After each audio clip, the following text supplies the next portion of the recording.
Hi budget babes, welcome back to my YouTube channel. It is JaliyahKreationz here. Happy Sunday, you guys. You already know it's Sunday, so it's time for a new video. Today we're going to be doing an example that I did on live, of course, real client budget. I really like this budget a lot because it talks about paying off debt. Of course, you guys know I try to mix and match things, so we're going to do a monthly budget and break it down to a debt payoff sheet. So welcome in, you guys. We're gonna get straight to it. I do want to put a disclaimer that this client did pay off her house. I know you guys always be like, where's the rent, where's the mortgage? So congratulations to Juanita. She did pay off her her house, so she doesn't have a house payment, but we're gonna go in and start writing down her expenses. Keep in mind, guys, this is a judgment-free atmosphere. Don't compare yourself to other people. Everyone's expenses is going to look different. I do this to give you a variety of different examples and different budgets that may be closer to your situation. So I just want to put that disclaimer in there, but I'm going to get straight into it. Let's get into it. All right, you guys, straight off the bat, we're bringing in a monthly income of $3 grand. I might have to change my marker, you guys. I accidentally left this one open and it was one of my favorites, so I'm kind of upset. So we got our $3 grand monthly income here, and then we're gonna go in and fill in our fixed expenses. I'm gonna go ahead and fill this in. Sorry, you guys, I'm trying to make sure the camera focuses so we don't have the issue like last time. So I may be taking some time in between just to keep checking the camera because the last focus kind of took me out. Today I'm in my bedroom, I'm not in my office, so that's why the desk is different. I like being in my bedroom sometimes because the lighting is just better, but I'm going to go in and fill the fixed expenses, and then we're going to go in and fill in the variables, and we're going to go ahead and add this up and create a debt payoff sheet.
Alright, you guys, you see I switched to my blue marker. It was a little bit better here for the a little bit better for pigment here. So pigmentation, we're gonna go ahead and add up all our fixed and all of our variables.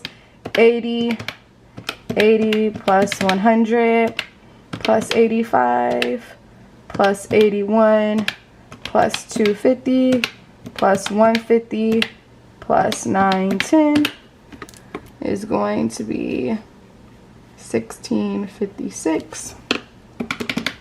Our variables, 500 plus 100 plus 348 is going to be 948. 948 plus 1656 is going to be 2604. So now we're going to go ahead and find our cash surplus, guys, which is our income minus our total of expenses. So let's see here, 3,000 minus 2604. Our cash surplus is going to be 396. So that's how much we have left over after our bills and expenses. So let's go ahead and create our debt list and make a plan to use our cash surplus to pay that off. Alright guys, so you already know the process. We're going to go ahead and write out our debt here.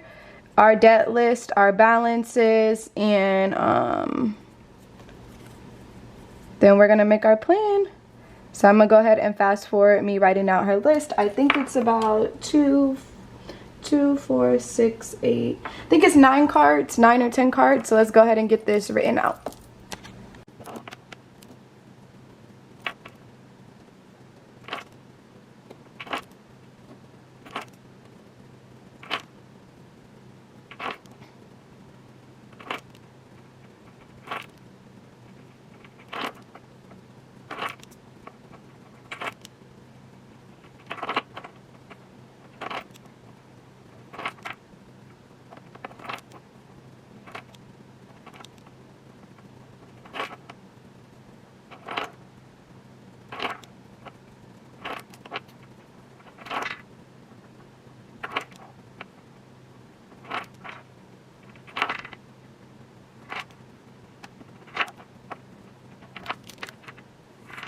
Alright, you guys, so we went and wrote down all of our debt. Our cash surplus starting this February after we pay off all our bills and expenses is going to be $396.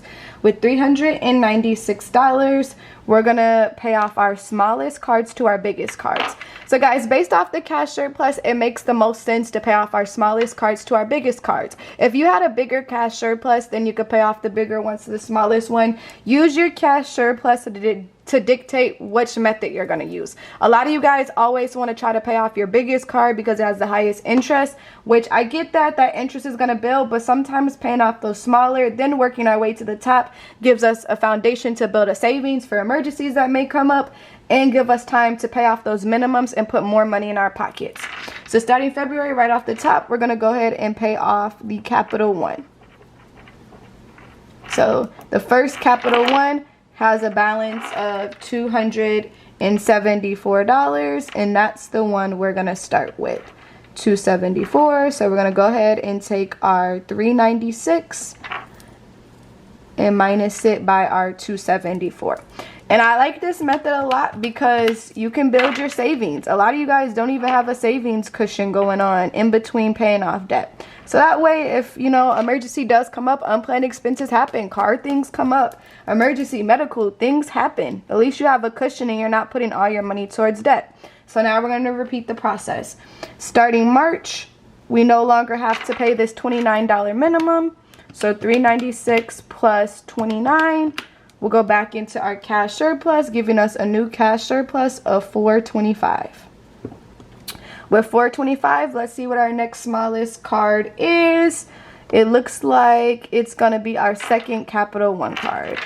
So pay off Capital One. Y'all know I cannot stand Capital One. I'm always going to talk stuff about Capital One because they be having all my budget babes in a chokehold, y'all. Leave Capital One alone. Leave them alone. I feel like all my budget babes owe them. So I'm going to always diss Capital One every chance I get.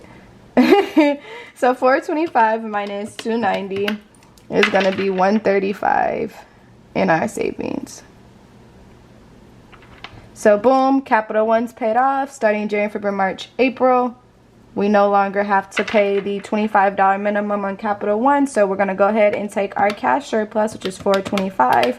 Plus the $25 minimum is going to give us $450. Now let's see who we got next. With $450, who is our next smallest one? It looks like it's Target. So we're going to go ahead and pay off Target. So this process is going to get repetitive, but this is how you set up a plan for yourself. I'm going to keep going and telling you guys every card so you can walk through. So list out your debt. List out the creditor, the balance, and then take the money you have left over from your monthly budget. If you guys want to break your budget down to a weekly budget to see how much you have left over after each paycheck to contribute towards your debt, you can do that as well. I'm not going to do it in this example, but I'm pretty sure I have an example where we did a weekly budget and you broke down your debt here. So boom, starting January, February, March, April, May. Starting May, we no longer have to pay off the minimum on the Target, so $30 goes back into our $450.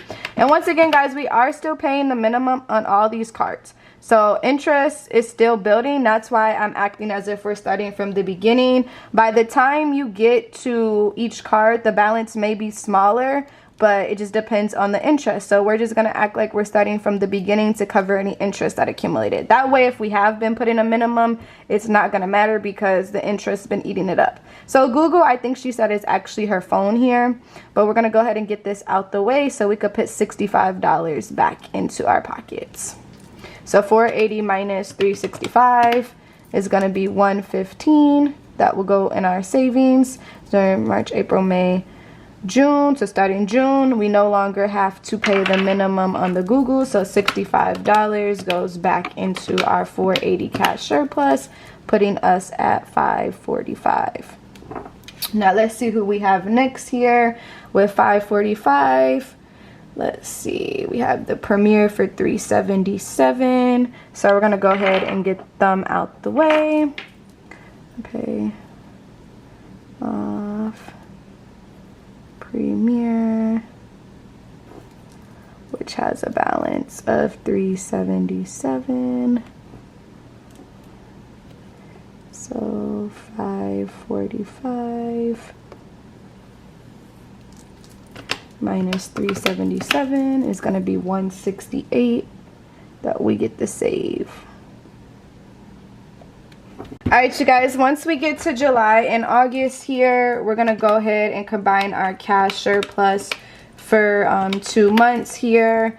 And we're going to go ahead and pay off the one that has the highest interest, which is going to be, it's going to take us the same amount of time to pay off these last few cards here. We have the milestone left, the other premier card, the Zelle, and the credit one. So we're going to go ahead and get the other premier paid off because it has the highest interest. So we're going to go ahead and take $654 here. We're going to combine our cash surplus for 2 months, which is going to be $1150 minus $654. It's going to give us $496 to put in our savings. So once we pay off that Premier, which had the $674 balance, or the $654 balance, we're going to be able to add $46 back into our cash surplus. So we're running out of room here, but that ain't never bothered me. We're going to go ahead and add that back into, we're going to grab a sheet of paper and continue the budget here. Alright, you guys, so starting September, our new cash surplus is going to be $621. So $575 plus the one we just paid off, which was the Premier, was $46. So $46 went back into our cash surplus. So starting September, our new cash surplus is $621. We're going to go ahead and combine our cash surplus for 2 months. So $621 times 2 is going to be $1242.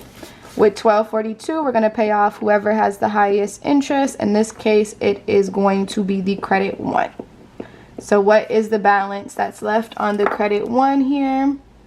It's going to be $750 here. So $750, $1242 minus $750 is going to be $492. That goes in our savings.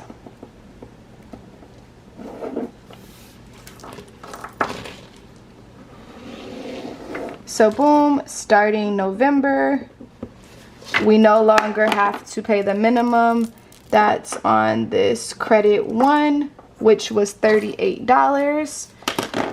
The credit one minimum was $38. We're going to go ahead and add that $38 back into our cash surplus. So $621 plus $38. Our new cash surplus is going to be $659. November, December.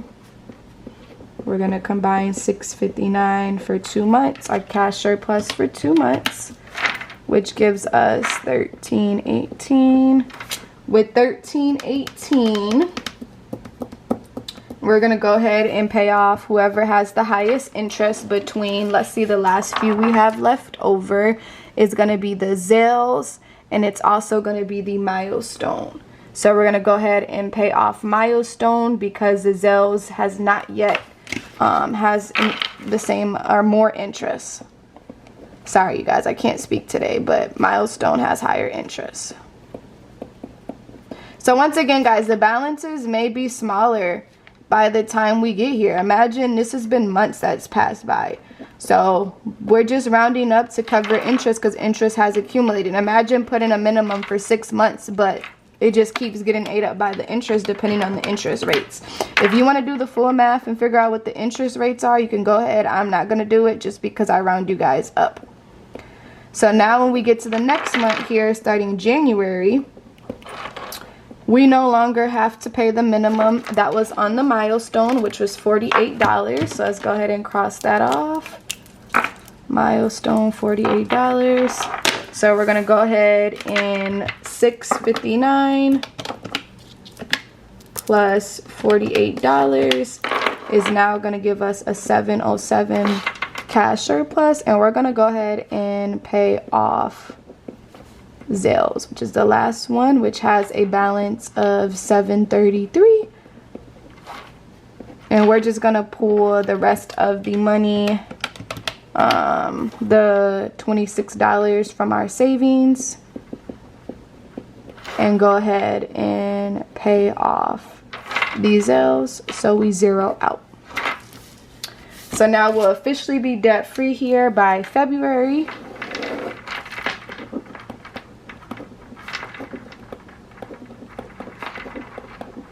And our new cash surplus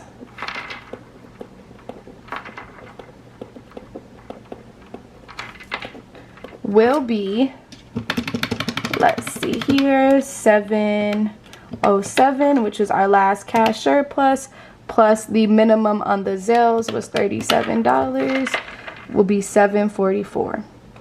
So now we could save this $744 per month and start working on our savings goal.